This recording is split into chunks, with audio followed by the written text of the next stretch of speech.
الحمد لله على السلامة. الله يسلمك. تاكل؟ لا ماليش نفس ماليش نفس. طب اجيب لك حاجة تشربها؟ ماشي. بابا النهارده اتصل وقال لي ان في شركة طالبة محاسبين جداد، ما تروح تعمل انترفيو.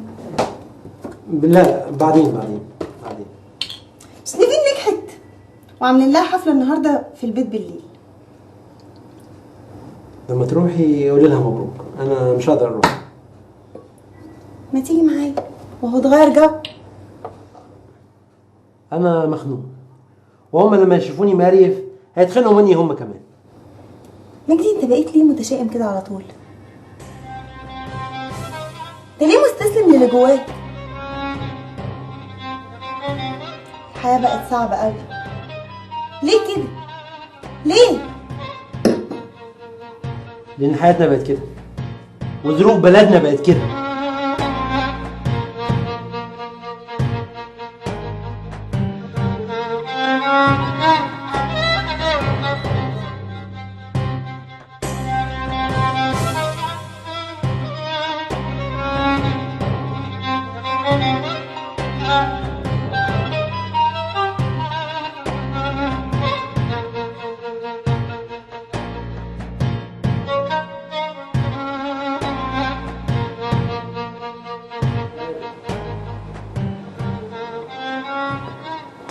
ممكن اعرف بقى انت تفضل كده لحد امتى؟ ايه يا ابني الحياه لسه ما وقفتش. انت ليه حاسسني ان خلاص؟ على فكره بقى ايه رايك ان الناس بره لسه بتاكل وبتشرب وبتعيش وبتخرج وبتروح وبتيجي؟ يا ابني انت محسسني ان خلاص الدنيا بتنتهي، تكونش القيامه خلاص هتقوم. يوم الرب قريب ونهايه العالم على الابواب. يا سلام. وانت بقى جبت موضوع نهايه العالم ده ايه؟ من الكنترول؟ واللي باقي بقى علينا كام شهر ولا كام سنه؟ مش فارقه كتير. المهم ان اللي باقي خلاص، واللي حصل الفتره اللي فاتت وبالذات السنه دي مجرد علامات واضحه وصريحه لنهايه العالم. ازاي بقى يا عم القديس؟ انا مش قديس، ومن فضلك بلاش تسخر مني. انا مش بسخر منك، لكني فعلا بتعجب. انت منين جبت الكلام ده يا ابني؟ من الانجيل طبعا. الانجيل مكتوب فيه اخبار حروب وبراكين، ودي حصلت، وزلازل ودي حصلت، واضطهاد، ومتهيألي ده بقى واضح قوي السنه دي. ولو اني ما اعتقدش ان تفسير الكلام ده بالشكل اللي انت بتقوله، لكن اللي اتعلمته من زمان هو ان اهم من نفكر في نهايه العالم نفكر في نهايه انا، اللي جايز ممكن تبقى في اي لحظه برضه يبقى خلاص. لازم كلنا ننسى كل العالم ونهتم بنهايتنا بس. يعني ايه؟ بلاش ناكل، بلاش نشرب، بلاش نعيش حتى. كفايه القليل اللي يعيشنا. طب وبكره والتفكير في المستقبل؟ كل ده وقته فات، واللي بقى يدوب يكفي عشان نبكي على خطايانا. ده انت ضلمتها خالص. مش انا اللي ضلمتها، هي جايه مضلمه لوحدها. كل ده عشان الشغل. يا اخي بكره ربنا يبعت لك احسن منه كمان. تفتكر؟ اكيد، بس انت اصبر. طب ما احنا من زمان صابرين وراضيين وساكتين على حالنا. يا ابني انت كده بتتاهل بالبطيء. انت بقيت عايش وكانك ميت. مش احسن ما اكون ميت وبقالي سنين فاكر اني عايش؟ طب ليه ما تحاولش تشوف النور؟ الامل في بكره اللي خلى ده حال النهارده. تفتكر حال بكره هيبقى شكله ايه؟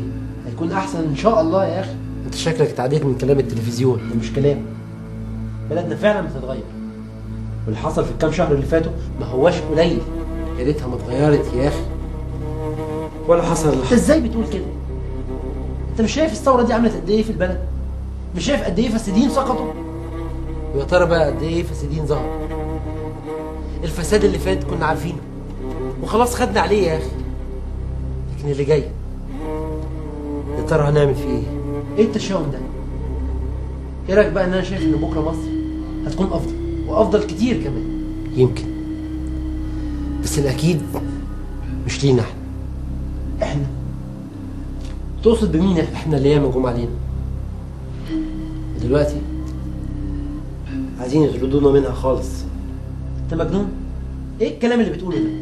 دي بلدنا اتولدنا وعشنا وتربينا فيه. عارف يعني ايه بلدنا؟ بلدنا وتسمي بقى اللي بيحصل فينا احنا ايه؟ اسميه حالات فرديه، اسميه تطرف من البعض، اسميه حتى حرب من الشيطان في صورة تجارب عليه. واحنا ياما حصل فينا كده، بس مش للدرجه دي. كنا جايز حد يضايقنا في وظيفه في شغلانه، كان جايز حد يضغط علينا شويه او يضطهدنا في اي حاجه، لكن ما توصلش للموت، للدم. مين قال؟ ايه رايك بقى ان احنا كنيسه اتبنت وعاشت على دم الشهداء، والتاريخ بيأكد كلامي. بس ده كان زمان، لكن النهارده ليه؟ يعني ايه اشوف كنيسه بتنهد وكنيسه تانيه بتولع؟ يعني ايه اشوف اقرب صاحب ليا غرقان في دم مش قادر اعمل له حاجه؟ بلاش. يعني ايه احس ان انا خايف من بكره؟ يعني ايه احس ان مراتي خايفه تنزل الشارع احسن يحصل لها حاجه؟ لو دي بلدنا زي ما انت بتقول، يبقى ليه يحصل لينا كده؟ ليه؟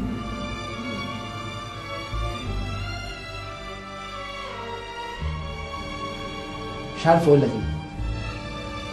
جايز معاك حق شويه،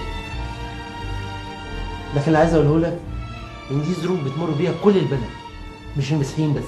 ولحد امتى هتستمر الظروف دي؟ لحد ما يبيعونا في سوق العبيد. انت اللي باين عليك ساذج وعبيط. ايوه عبيط. ومن كتر الفرجه على الاخبار الكئيبه اللي انت بتتفرج عليها دي، بقيت شايف الدنيا كلها سودة، لان دي الحقيقه. دي الحقيقه اللي البلد وصلت لها. البلد دي خلاص ما عادتش لينا.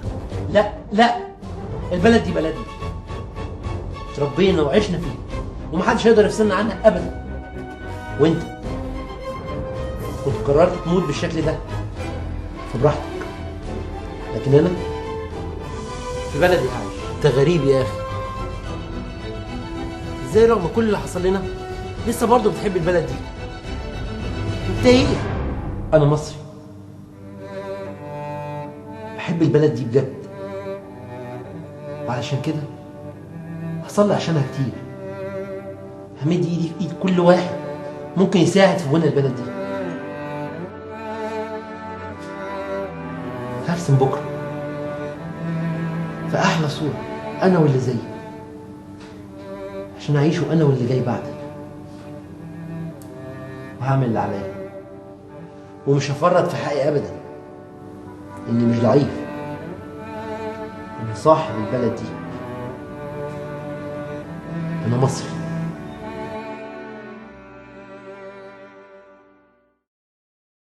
انت بتتخانق مع حد؟ لا ابدا، ده واحد صاحبي وقلت له ما تتصلش بيا تاني. انت حلقت امتى؟ من شويه كده. بقول لك ايه صحيح، ايه رايك؟ عندك استعداد تخرجي النهارده؟ نخرج؟ نغير جو يعني. مالكيش مزاج بلاش. لا ليا، ثواني وهبقى جاهزه. يلا يا واد. انا مصري، انا صاحب البلد دي. ارفع راسك انت مصري، انت وقفت جنب جارك في اللجان. ارفع راسك انت مصري، انت رجعت المصري بتاع زمان.